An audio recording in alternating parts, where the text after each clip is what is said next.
अपने अनुज का तो घर बस गया, अब सतीश का क्या करना है? क्या ही करेंगे, सौतेला है तो क्या हुआ, लेकिन है तो इसी घर का सदस्य। भैया भाभी के जाने के बाद हमने ही तो उसे पढ़ा लिखा कर बड़ा किया है। उसकी शादी भी हम अनुज की तरह ही किसी अमीर परिवार में करेंगे, ताकि छोटी बहू भी आते हुए ढेर सारा दहेज ला सके। जितना उस पर खर्च किया है उतना वसूलना भी तो है। सही कह रहे हो जी आप। सभी हॉल में बैठे सतीश की शादी की बात कर रहे होते हैं कि तभी सतीश गले में जयमाला पहने अनुज एक गरीब सी लड़की का हाथ पकड़कर घर में आता है। बाबा, भैया भाभी, इसका नाम किंजल है। आज मैंने किंजल ने मंदिर में फेरे लेकर शादी कर ली। क्या कहा? क्या कहा तूने? तूने इस लड़की से शादी कर ली? अरे कौन है ये लड़की? किंजल काफी अच्छी लड़की है।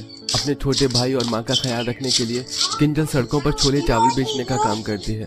किंजल की ऐसी सादगी और अच्छाई से मुझे प्यार हो गया और हमने शादी कर ली। तूने अपनी औकात दिखा ही दी कि सौतेला सौतेला ही होता है। तेरे माँ बाप के मरने के बाद तुझे इतना पढ़ाया लिखाया, ये सोचकर कि एक दिन तेरी किसी अमीर घर में शादी करेंगे, और तू है कि इस छोले चावल बेचने वाली को हमारे घर की बहू बना कर ले आया। तूने सोच भी कैसे लिया कि हम इस शादी को मानेंगे? चल निकल जा अपनी पत्नी को लेकर यहाँ से। माधवी, हमें होश से काम लेना होगा। हमारे परिवार का आसपास काफी ज्यादा नाम है। अगर किसी को पता चल गया कि सौतेले होने की वजह से हमने इसे घर से निकाल दिया तो हमारी बदनामी होगी। रहोगे तो तुम दोनों इसी घर में, लेकिन इस परिवार का हिस्सा नहीं बल्कि नौकर बनकर। और आज के बाद सतीश, तुझे हमारे बिजनेस में भी दखल अंदाजी करने की कोई जरूरत नहीं है। किंजल और सतीश को रहने के लिए घर का एक छोटा सा ऊपर वाला कोने का कमरा देते हैं, जिसके अंदर मामूली सी एक चारपाई और एक टेबल थी। मेरी वजह से माँ पिताजी ने आपके साथ कितना बुरा किया, मुझे माफ कर दीजिए। मैं नहीं जानती थी कि ऐसा कुछ होगा। इसमें तुम्हारी कोई गलती नहीं है किंजल। माँ बाप के मरने के बाद मुझे ताई जी ने पाल पोस कर बड़ा किया। मैंने इन्हें हमेशा अपना माँ बाप माना, लेकिन इन्होंने कभी भी मुझे अपना बेटा नहीं माना। बस लोगों को दिखावे के लिए मुझे पढ़ाया लिखाया। ये तो आज तक मुझे अपना सौतेला बेटा ही मानते हैं। किंजल सतीश को संभालती है और ऐसे ही कुछ दिन गुजर जाते हैं। घर की बड़ी शोभा को भी अपने ससुराल आए हुए कुछ ज्यादा दिन नहीं हुए थे। बीतते दिनों के साथ साथ अब गर्मी भी काफी ज्यादा बढ़ने लगी थी। जहां अमीर बहू शोभा के कमरे में एसी लगा हुआ था, तो वहीं गरीब बहू किंजल के कमरे में एक पंखा तक नहीं था। गर्मी कितनी ज्यादा बढ़ गई और इनको अभी तक कहीं काम भी नहीं मिला है। एक काम करती हूँ, माँ जी से ही कह देती हूँ। किंजल अपनी सास के पास पंखे के लिए कहने के लिए आ रही होती है। वहीं दूसरी तरफ, माँ जी, मेरे कमरे में जो एसी है बहुत कम कूलिंग देता है, और देखिए ना कितनी ज़्यादा गर्मी हो गई है। आप मेरे लिए एक नया एसी मंगवा दीजिए ना। पता है किचन में भी गर्मी में खड़े होकर मुझे खाना नहीं बनाया जाता। अगर किचन में भी एसी लग जाता तो। बहू, कमरे में तो मैं एसी लगवा दूंगी, लेकिन किचन का थोड़ा मुश्किल है। पर कोई बात नहीं, मैं तेरे लिए किचन में भी एसी लगवा दूंगी। अब खुश? माँ जी, गर्मी काफ़ी ज़्यादा बढ़ गई है और हमारे कमरे में एक पंखा तक नहीं है। इनकी अभी कहीं नौकरी भी नहीं लगी। अगर आप हमारे कमरे में पंखा लगवा देंगी, जैसे ही इनकी तनख्वाह आएगी तो मैं आपको उसके पैसे दे दूंगी। तो क्या मुझे कोई भिखारी समझती है? और वैसे भी मैं क्यों लगवाऊं तेरे कमरे में कोई पंखा? भले ही सतीश सौतेला था, लेकिन मैंने काफी सपने देख रखे थे। लेकिन तेरी वजह से सारे सपने टूट गए। खड़ी खड़ी क्या देख रही है? जा यहाँ से। बाद में माधवी जानबूझकर एक स्टोर रूम से पुराना टूटा फूटा पंखा किंजल को दे देती है, जिसमें से बिल्कुल ना के बराबर हवा आती है। जहां गर्मी में एक तरफ अमीर बहू को कमरे के साथ साथ किचन में भी एसी मिला था, तो वहीं किंजल को पंखे की हवा भी ढंग से नहीं मिलती।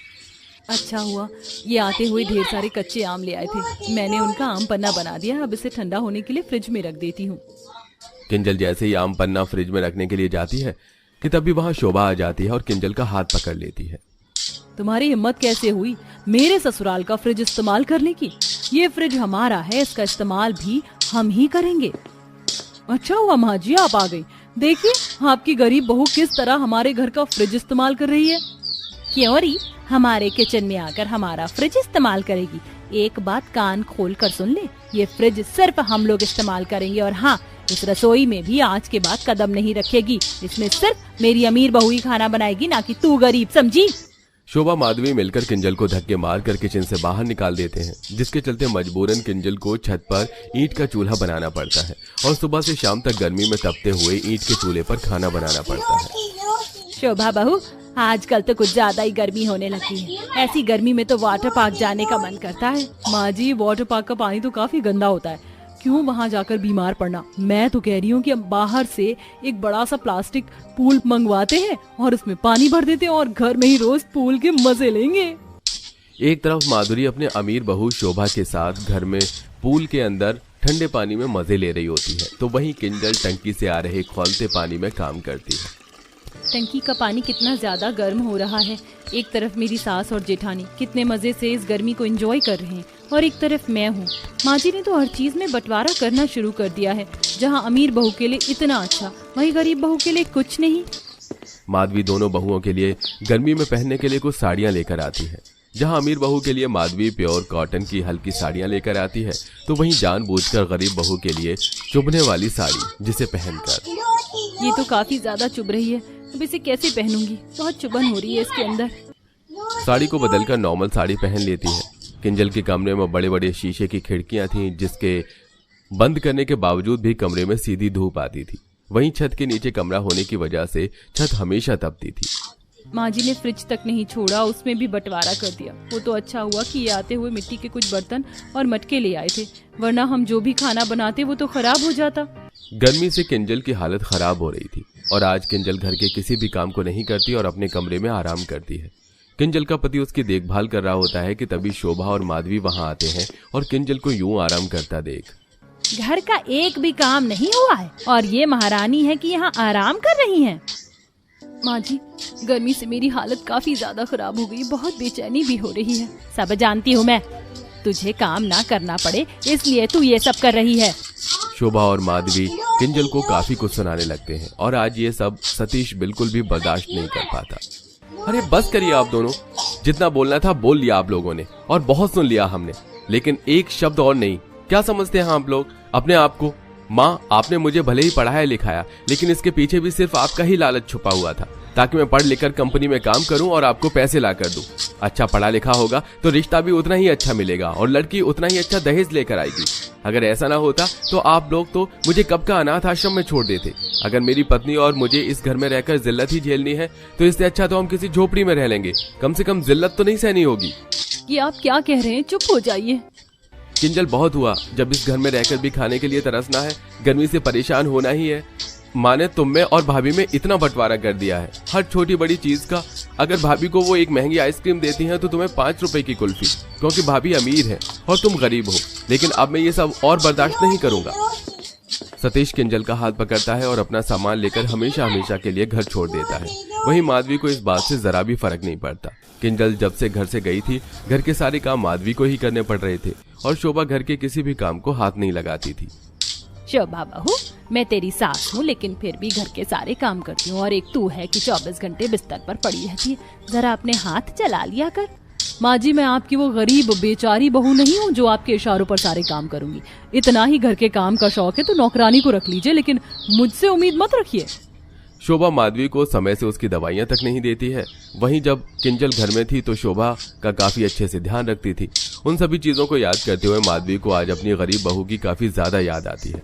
शोभा अपने गरीब बहू बेटे को ढूंढने की काफी कोशिश करती है, लेकिन वो उसे कहीं पर भी नहीं मिलते। और अब माधवी जिंदगी भर इसी पछतावे में रहती है कि क्यों उसने अपनी अमीर गरीब बहू में बंटवारा किया और अपनी गलती के कारण उसने अपनी हीरे जैसी बहू को खो दिया। माँ, मुझे जल्दी से पानी, तो बहुत प्यास लगी है। माँ जल्दी करो, हम लोग खेल रहे हैं। अरे हाँ बाबा, दे रही हूँ, इतनी जल्दी कौन मचाता है। लो पियो। दिव्या ने मटके से पानी निकाला और सोहन को दे दिया। पानी कितना ज्यादा गर्म हो रखा है इस मटके में भी। मेरे बेटे को इस गर्मी में भी यही तपता हुआ पानी नसीब हुआ। लो माँ, और मैं दोबारा खेलने जा रहा हूँ। सोहन बेटा, ज्यादा भाग भाग कर मत खेल। मेरे बच्चे, तुझे गर्मी लगने लगेगी। तेरे दोस्तों के घरों में तो कूलर एसी है, लेकिन मैं तेरी गर्मी को कैसे कम करूंगी। कुछ नहीं होगा माँ, आप चिंता मत करो। सोहन ऐसे बोलकर अपने घर से निकलने लगा कि तभी उसे अपना पड़ोसी रोहन अपने दरवाजे पर खड़ा हुआ दिखाई दिया। रोहन, ये तेरे हाथ में क्या है? ये आइस क्यूब वाला पानी है, ठंडा पानी। ठंडा पानी? कितना ठंडा? बहुत ठंडा, लेकिन ये मैं तुझे नहीं दूंगा। तुम गरीब तो ऐसे ही होते हो, हर किसी की अच्छी चीज तुम्हें चाहिए होती है, और ये बात मुझे मेरी मम्मा ने सिखाई है। बिल्कुल गलत सिखाया है तुम्हारी मम्मा ने तुम्हें। क्या दिव्या बहन, तुम मेरे 5 साल के बच्चे से बहस कर रही हो? खैर तुम लोग तो गरीब और मोटे दिमाग के लोग हो, तुमसे और उम्मीद भी क्या लगाई जा सकती है। रोहन बेटा, मैंने मना किया था ना, इस गरीब की औलाद के साथ मत खेलना। चलो अब अंदर चलो। सोनाली ऐसे ही दिव्या को ताना मारते हुए अपने बेटे को घर के अंदर ले गई। सोनाली और दिव्या दोनों पड़ोसी थी, लेकिन दोनों के ही हालातों में बहुत ज्यादा अंतर था। जहां सोनाली का परिवार बेहद अमीर और सुख सुविधाओं से भरपूर था, वहीं दिव्या का परिवार बस गरीब सा था और उसके घर में कोई सुख सुविधाएं भी नहीं थी, जिसकी वजह से सोनाली दिव्या से नफरत करती थी और उसे अपनी अमीरी का घमंड भी दिखाती थी। ऐसे ही सिलसिला जारी था और एक दिन, माँ जी, वैसे ये ड्रैगन फ्रूट और कीवी दोनों ही इस गर्मी में बड़े अच्छे आ रहे हैं ना। बहु अच्छे तो होंगे ही, आखिर मेरा बेटा इनका एक एक डिब्बा ही हजार रुपए का जो लाया है। वैसे बहू, ऐसा नहीं लग रहा है जैसे अभी भी कमरे में घुट रहा हो, थोड़ी सी एसी की पावर और बढ़ा दे। सही बोल रही हो माँ जी। सोनाली जैसे ही एसी की पावर बढ़ाने को खड़ी हुई, वो चौंक गई और बोली, तुम क्यों आई हो यहाँ? सोनाली जी, वो मुझे आपसे ज्यादा कुछ नहीं चाहिए, मैं तो बस यहाँ एक गिलास ठंडा पानी लेने को आई थी। ओह अच्छा, बस एक गिलास ठंडा पानी? अरे बहू, कौन आया है? माँ जी, ये पड़ोस वाली भिखारन है, बोल रही है कि बस एक गिलास ठंडा पानी लेने आई है। ऐसे क्यों बोल रही है बहू? पानी को मना नहीं करते, दे दे। अरे ऐसे कैसे दे दूं माँ जी? आज एक गिलास ठंडा पानी लेने आई है, कल को पूरी बोतल मांग लेगी, फिर परसों कुछ और। अरे माँ जी, आप नहीं जानती हो, इन गरीबों की आदत होती है, ये उंगली पकड़कर सीधा पोंचा पकड़ते हैं। जाओ, मैं नहीं देती तुम्हें कोई पानी वानी। मेरी माँ जी का ठंडा पानी पीने का दिल कर रहा है, इसीलिए मैं तो बस एक गिलास ठंडा पानी लेने आई थी। हाँ, मेरे घर का बड़ा फ्रिज देखकर तो तुम्हारा ठंडा पानी पीने का दिल करेगा ही। अभी पानी का दिल किया है, कल को एसी की ठंडक में बैठने का भी दिल होगा। क्यों? सही बोल रही हूँ ना मैं? क्योंकि तुम्हारे घर में तो ना एसी है, ना अच्छा वाला फैन है, ना कूलर है, ना फ्रिज है, तो तुम मेरे सामान पर ही तो नजर डालोगी। अगर आपको मुझे पानी नहीं देना है तो वैसे ही मना कर दीजिए, इस तरह मेरी गरीबी का तो मजाक ना बनाइए ना। दिव्या ऐसे बोलकर आंखों में आंसू लिए सोनाली के घर से निकल आई। दिव्या को अमीर घर से निकलता देख जमुना बोली, बहू, तू यहाँ किस लिए आई थी और तेरे हाथों में ये ग्लास क्यों है? माँ जी, मैं तो बस यहाँ से एक गिलास ठंडा पानी लेने को आई थी, क्योंकि आपको प्यास लगी थी, लेकिन उसके बदले में इन्होंने मुझे बहुत बुरा भला बोला। मेरी बच्ची, मैंने तो तुझसे मटके का ठंडा पानी मांगा था, तू इन अमीरों की चौखट क्यों आ गई?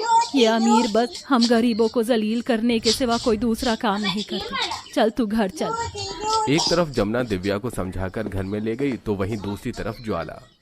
बहू, इस तरह के बैर अपने पड़ोसियों से नहीं रखनी चाहिए। माना कि वो लोग गरीब हैं, लेकिन जिंदगी का पता नहीं कब किस मोड़ पर हमें किसी की जरूरत पड़ जाए। तू मेरी बात को समझ तो रही है ना? हाँ माँ जी, समझ गई, लेकिन ऐसे गरीबों की हमें कहाँ ही जरूरत पड़ेगी। अच्छा, अब आप उस भिखारन के बारे में ज्यादा मत सोचिए, इसका तो काम ही है घर घर जाकर लोगों को अपनी शक्ल दिखाना। आप फ्रूट्स खाइए। सोनाली को अपनी सास की बात जरा भी समझ में नहीं आई थी।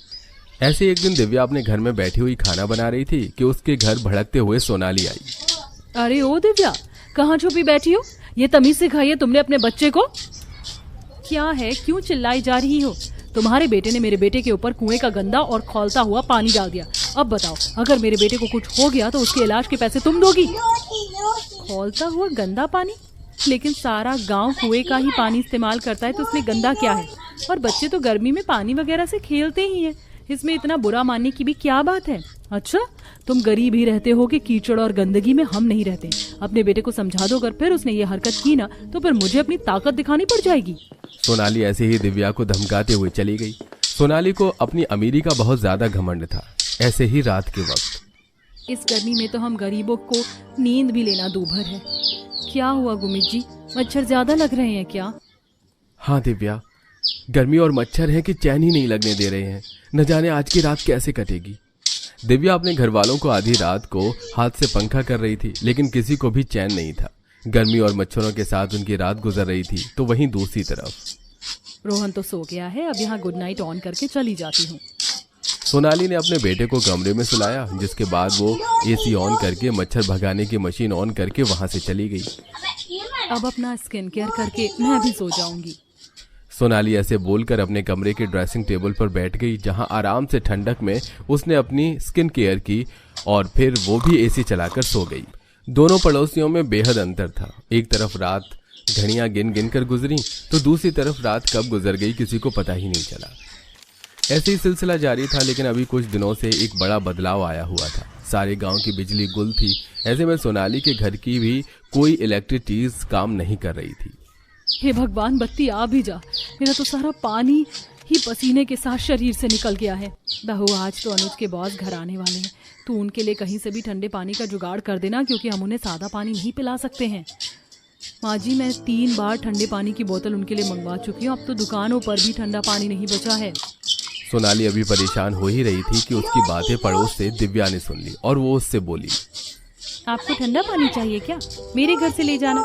मेरी सासू माँ ने कल ही मटके को नमक के पानी से धोया था और अब वो बहुत ही अच्छे से ठंडा पानी कर रहा है। नहीं, बिल्कुल भी नहीं। बहू, अभी तू अपनी ईगो को एक तरफ कर दे। और मैंने तुझे समझाया तो था कि पड़ोसी ही पड़ोसी के काम आता है। ठीक है, हम ले लेंगे। ज्वाला पड़ोस से मटके का ठंडा पानी लेने को राजी हो गई। बस फिर क्या था, कुछ ही देर में अनुज का बॉस उनके घर आ गया, जिसको सोनाली ने अपनी पड़ोसन का मटके का पानी पिलाया। मटके में भी पानी काफी अच्छा ठंडा हो रहा था, जिसको पीकर अनुज का बॉस बहुत ज्यादा खुश हुआ। अरे वाह, ये पीकर तो मुझे मेरे बचपन की याद आ गई। सच में मटके में रखे हुए पानी का स्वाद अलग ही होता है। ऐसे ही सोनाली के पति के बॉस ने पानी की काफी तारीफ की और वो बहुत ज्यादा खुश भी हुआ, जिससे अनुज को भी खुशी मिली। और जब वो उनके घर से चला गया तब बहू कहाँ जा रही है? अपने पड़ोसियों को शुक्रिया कहने और माफी मांगने। माँ, आप सही थी। हमें नहीं पता कि कब किस मोड़ पर कौन हमारे काम आ जाएगा। सोनाली की बात सुनकर ज्वाला बस मुस्कुरा दी। सोनाली दिव्या के घर गई और उसने उससे माफी मांग ली। इस तरह दोनों पड़ोसनों का मेल हो गया और सोनाली के मन से दिव्या के लिए बेवजह नफरत भी खत्म हो गई और फिर वो सभी मिलजुल कर खुशी खुशी रहने लगे।